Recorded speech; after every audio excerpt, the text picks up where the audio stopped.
Welcome back to MMA Al Dente. I'm here to talk about the co-main event, Yair Rodriguez versus Josh Emmett, 284. Josh Emmett is an awesome fighter. He's almost 38 years old, but he looks to be in his prime. He's 18-2 overall, 6 TKO victories, KOs really, 2 submissions, 10 decisions. His 2 losses are 1 via getting his face smashed by Jeremy Stephens. That's how you gotta knock Josh Emmett out. You gotta smash his face. But other than that, he's gonna be really tough to get out of there, as we've seen in most of his fights. He goes to war. His other loss is to Desmond Green. That was an earlier UFC fight in which he was kind of neutralized and outpointed. Desmond took away the wrestling, even took him down, but just largely outpointed Josh Emmett, on the feet. And look, that is a path to victory here for Yair Rodriguez, but not so much getting the takedown, but obviously outpointing Josh Emmett on the feet. But Yair would have to keep the fight at kicking range. That's really where he wins. He's going to have to keep the majority of the fight at kicking range. I know it's impossible to do it the whole way through, especially when you have to deal with an athlete like Josh Emmett. But that's where Yair is best served. Takes away the punching power of Josh Emmett, which is his primary strength, and keeps the fight in the realm of Yair's primary strength, which is his kicking game. Of course, he can get a little too theatrical with his kicks, start bringing in the capoeira shit, and I don't think he wants to make that mistake with Josh Emmett, because Josh Emmett can close the distance pretty quickly for a shorter guy, and you don't want to turn your back to a guy like Josh Emmett, Listen to me, I think all capoeira strikes are where you turn your back. Nah, but you know what I mean. This isn't an inexperienced Dan Hooker or something, where he was working that shit earlier on. This is a guy that's going to make you pay with one punch.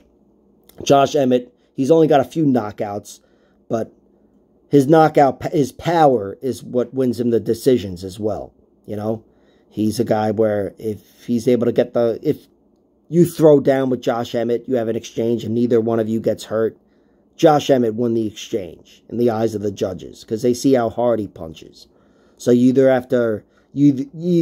have to double up on him, start mixing shit up, scoring more points, winning the volume battle, or find a way to get it to the ground or whatever, which that's not in the cards in this fight. I think Josh Emmett is the better wrestler, but even he's not looking to take this to the ground, I'd say.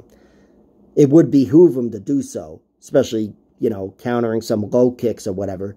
If he was able to catch a leg and take Yair down, that would work wonders for him. It would open up his opportunities on the feet as well, getting inside.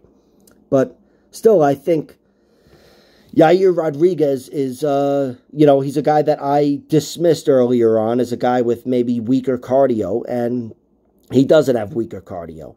Before he fought Max Holloway, I looked at him as the guy that kind of was a bit of a front runner. He would fall off and start dropping round 3 to Charles Rosa and whoever the hell else, Leonardo Morales and Jeremy Stephens. And then he fought Max Holloway, and he ended up being the last man standing in a 5-round war. And he took round 5 from Max. And I said, all right, dismiss that notion of this guy being a front runner. So I don't expect Yair to fade down the stretch. I expect him to be there and be comfortable in a war with Josh Emmett.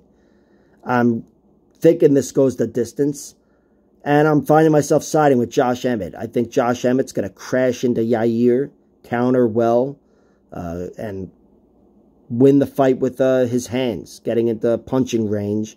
And if nobody's hurt, like I said, all things being equal, the judges are going to score most of the exchanges for Josh Emmett. So I'm going with Josh. My heart's not totally into it. I've sprinkled something on his prop line, decision prop at plus 330. That's very enticing.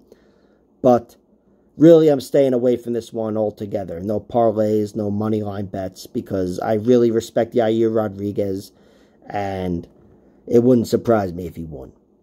All right, like, share, subscribe, all that horse shit, and check out my other videos.